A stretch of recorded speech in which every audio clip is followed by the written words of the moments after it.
fantastic comeback. I mean, all of a sudden, Kyle Shanahan teams got you right where they want you when they're trailing. You know what I mean? But I think we got to talk about the Lions, the official team, a brother from another. And I was emotionally conflicted yesterday, Michael. I kind of missed the Eagles because that would have made it easy for me. If your Eagles would have held up their end of the bargain, that would have made it easy for me yesterday. But my rooting interests were quite aligned because on one hand we have the official team, a brother from another. Even though, yeah, sure, did I think that the Lions' curse would rear its ugly head 2 weeks ago against Matthew Stafford's Rams? Yes, I did. But I got enough equity and credibility when it comes to these Detroit Lions to get a mulligan on that. I get a pass for that. So the Lions, and we call this like somewhere in the middle of the season, like the Lions, we're gonna go to the Super Bowl out of the NFC, and we were halfway there, Michael. We were literally halfway there. Halfway there. And we knew they were not going to back down, that the Lions had no fear. These were not cowardly Lions, that they had no fear of anybody, including San Francisco. We got the performance from Detroit for the most part that we expected. So the official team for brother from another on one hand, and on the other hand, obviously, for purposes of this year's program, my San Francisco 49ers, which they were really my 49ers vis-a-vis your Eagles, but yeah, okay, whatever. You guys weren't up to the challenge. That didn't work out. That didn't quite work out. But anyway, the Lions. Shout out to Dan Campbell, because it's easy to be true to yourself in the regular season and be who you are in the regular season and be who you are unapologetically for a lot of people until it's time to maybe apologize. Yeah. And Dan Campbell made no apologies for dancing with who brung him, for sticking to who he's always been. And I appreciate it. And if I got any criticism for Dan Campbell when it comes to being aggressive, it's not going for it twice on fourth down in the second half.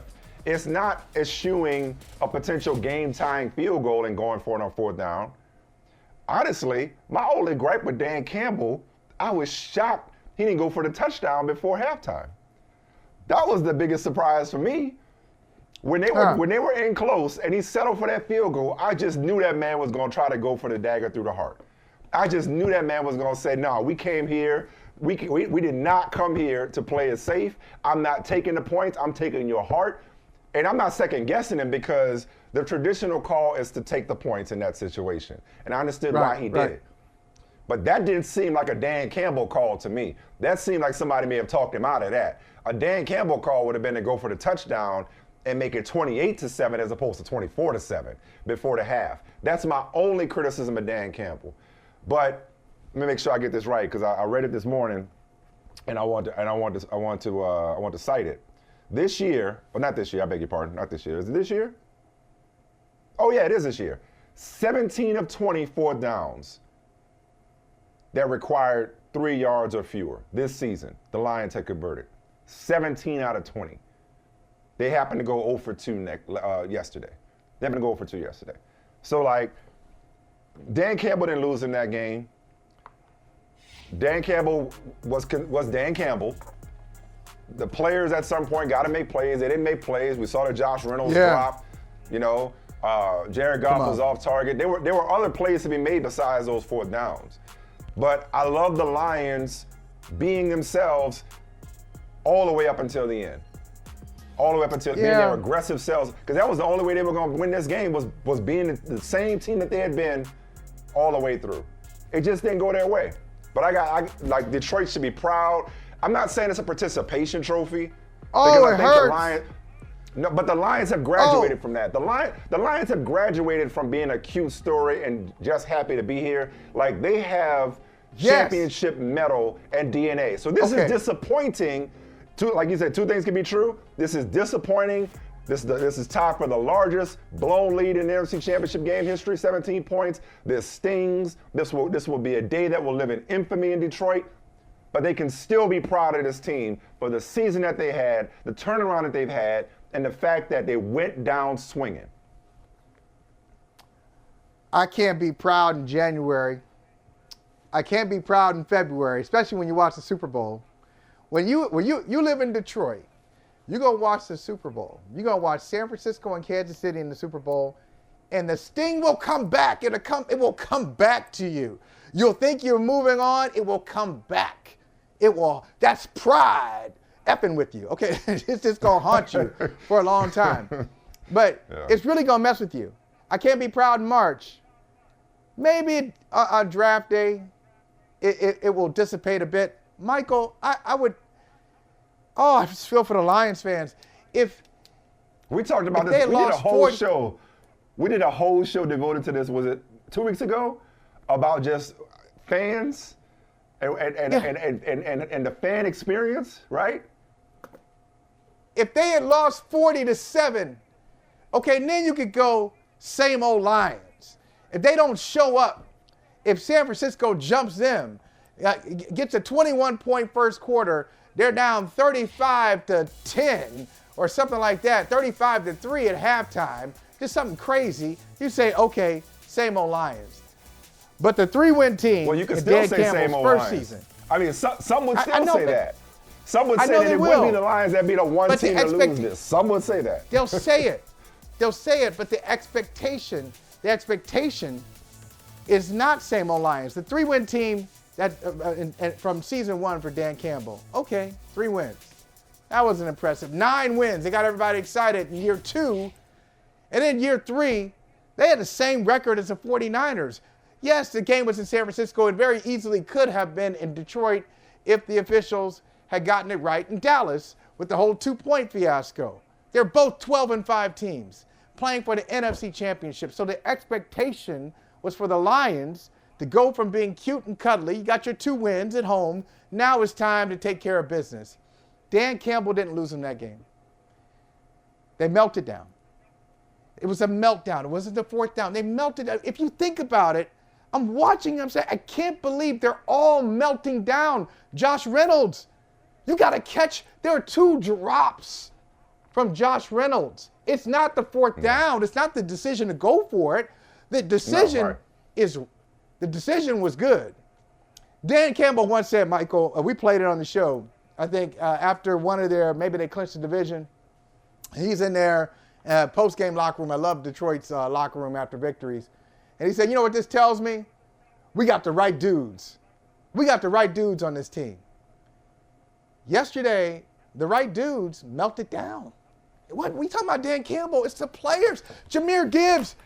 I'm sorry. I don't care what Greg Olsen says. Oh, he had it in the wrong hand. You can't fumble. It's 24-17. Well, he was spinning. You know you're trying to calm yourself down. You're trying to do too much. And you're fumbling.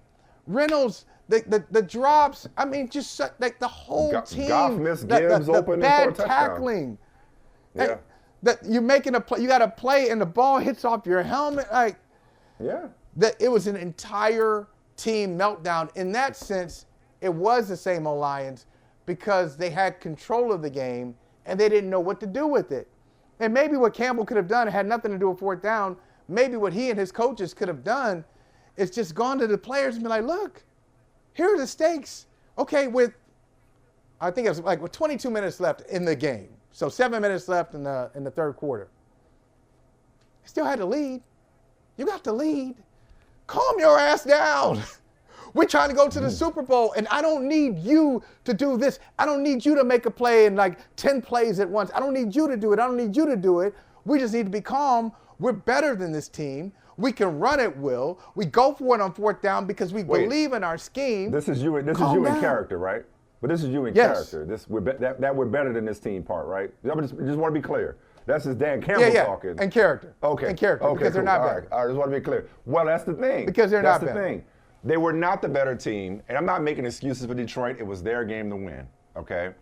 But I guess because they're the official team of Brother from Another, and you and I have been in love with this build and this story and this organization for the last 3 years, we have seen the vision it's really hard for me to see this thing as anything other than half full. Some have accused me of being an eternal optimist. I am optimistic when it comes to the Lions because I think this is the beginning, not the end. I don't think this is their only shot at this. And now I know there are no guarantees. I know plenty of teams have gotten this far only to never see it again. Hell, it was their first NFC Championship appearance in forever. They just had their first home playoff game in forever. They haven't won a championship in a lifetime. I know Lions fans are sick of, wait till next year. I know they're sick of that. I know they felt like their time was now, that this was the team. I get all of that. But this just does not strike me as a flash in the pan, is why I'm optimistic about this. Look, Jared Goff is always going to be Jared Goff, but as Dan Campbell said just a week ago, or 2 weeks ago, you're fucking good enough for Detroit.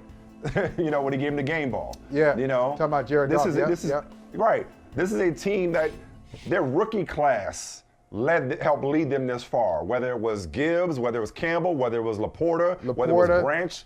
I mean, great. This team is so young and ascending until I don't look at this as their window opened and closed all at the same time. I think Brad Holmes and Dan Campbell, even if they lose Ben Johnson and Aaron Glenn, I still think they have the infrastructure, the system to have staying power. Okay. That's why that's why the sky isn't falling for me in Detroit today as because you ain't there, a fan of this story. No, because I'm not why the sky ain't falling. Because I haven't lived it. Because you're under different skies today. I'm under different skies. You're not under that. I haven't lived it. You're not under a Michigan sky. Suffered. I have you're absolutely right. I have the benefit. It's very convenient because I can come and go as I please. I don't live and die with the Lions. I can like the Lions and love the story, but I don't live and die with them. I didn't go to Mumford High. I love 8 Mile, but that's about as close as I get to 8 Mile as the movie. I get all of that. This is real easy for Michael Smith to say from Cushy, Connecticut. But nonetheless, I see a young team that is not done, that is just getting started. And I think that's the message that whether you're Dan Campbell or whether you're Brad Holmes, whether you're ownership, once you get over this hurt, you're like, yo, let's get back to work. Let's get back to work. Because they're not the first team to suffer disappointment in the playoffs. What's interesting but I know they're not. But you know what's interesting about the NFL versus, say, the NBA conversation? In the NBA, when we talk about the playoffs, we almost never expect teams that haven't been there before to break through overnight. We almost always say you got to suffer from some disappointment. You got to go through, some setbacks, some heartbreak, some heartache before you eventually get over the hump. Without fail, whether it's an individual superstar or whether it's a team, we never expect a team to skip a step, to take the elevator to success. They got to take the stairs, right? Why in the NFL, which I know stands for not for long. I know, it's built for parity. It's built to turnover. It's built for teams to go from worst to first. I get all of that. But why don't we ever look at it as like, okay, this team will be back. There's no guarantees that they'll be back. There's a difference in there's nuance here. But why can't we see the bright side of this? Like, yo, the Lions went from 3 wins to 9 to 9 wins. To division champion, first home playoff, like an NFC Championship game, and had a 24-7 lead. Like they had a 24-7 lead. Like, don't say it. If you want to stop being same old Lions, stop looking at things through the prism of you choked, but look at it through the prism of, well, we had the stake to begin with to choke on. I love you. You're not buying this? You're not buying this? I love you, man. You're not buying what I'm selling? You know this. You're not buying what I'm selling? It's about the journey, not the destination. Because when they win this thing next year, when they win it next year, they're going to look back at this moment as a watershed moment. They're going to look at it as, wait for it, an inflection point in Lions history. They're going to look at this. I'm believing my own bullshit right now. They are going to look at this as a watershed moment. They got there's a gleam, man. There's a gleam. Okay. There's a gleam. Okay. And he never won it either. And his team's never won it either. Shout out, Marty. Rest in power. But makes me want to holler, throw up both my hands, and not for a touchdown. Just throw up both my hands. Listen, Michael, yes, they were sending and all this stuff, but from all the comebacks, the better team won. So let me just be clear. Better team won this game. But for all the championship game comebacks that we've seen, all of those happen because of self-inflicted damage from the losing team. Whether it's 28-3, Patriots, Falcons, whether it's the Buffalo Bills coming back against the Houston Oilers, self-inflicted. There's like a litany of stupid things, of dumb things that the losing team does, and you say to yourself as it's happening, hey, as long as they do this, they have enough to hold on, and they don't do it. They don't do it. And so, yes, the 49ers are better, but what's so painful for the Detroit Lions and their fans on all of Michigan, even way up there in northern Michigan, what's so painful for them is that they had it and they blew it. They're young, Yes. they're talented, they've come a long way. This is the story. They got to go through it to get to it, but they had it. They've been Charlie Brown with the football. But I am challenging Lions fans to repent, which means to change your mind. And part of not being the same old Lions is not looking at things the way you've always looked at it. This was not a setback. Okay. This was a setup. Okay. I'm preaching today. I don't know who needed to hear that. This was not a setback. This was a setup. I'm walking out. All right. I'm walking out of church. You walking. You ain't dropping nothing in the collection plate. You getting up in the middle of the sermon and walking out. He ain't preaching to me. I'm out. Oh my God. I'm out. Ooh, man.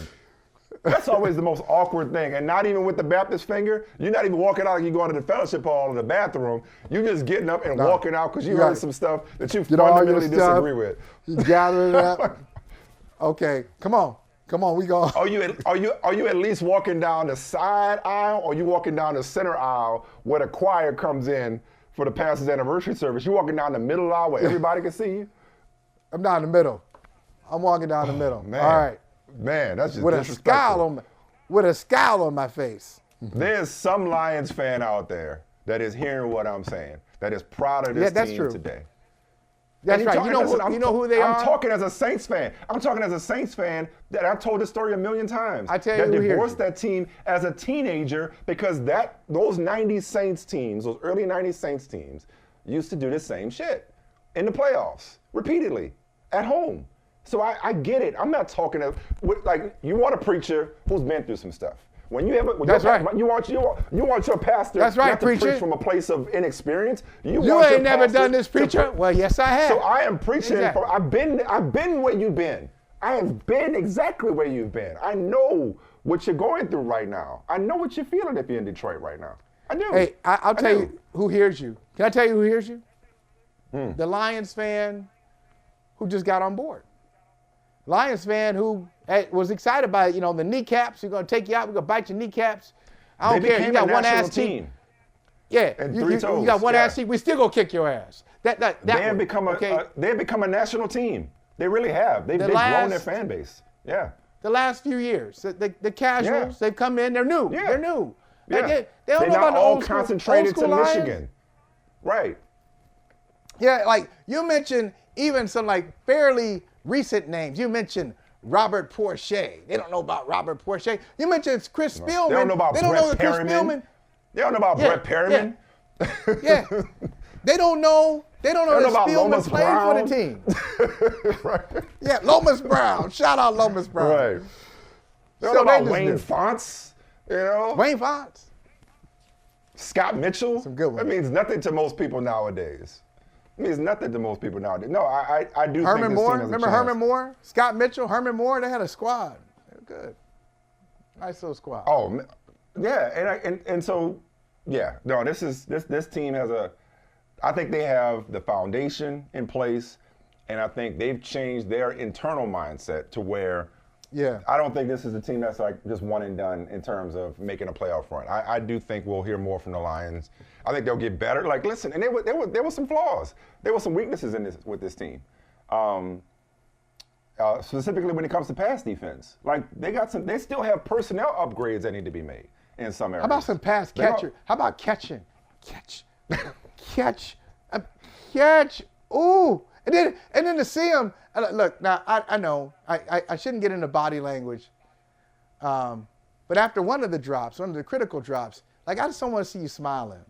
I don't want to see you smile. I want to see you I just want to see a little pain. And Reynolds is smiling on the sideline after one of those drops. He's talking about it, like how he could have had it. I don't want you talking about the position, the angle, or don't even try to even subtly blame it on Jared Goff. Just catch the damn ball. Twice, catch the ball. Ooh, that's a tough one. Hey, thank you for watching Brother from Another. If you haven't hit that subscribe button, go ahead and do that now. Don't forget you can catch us 3 to 4 weekdays on PeacockTV.com and on Sirius XM Channel 85.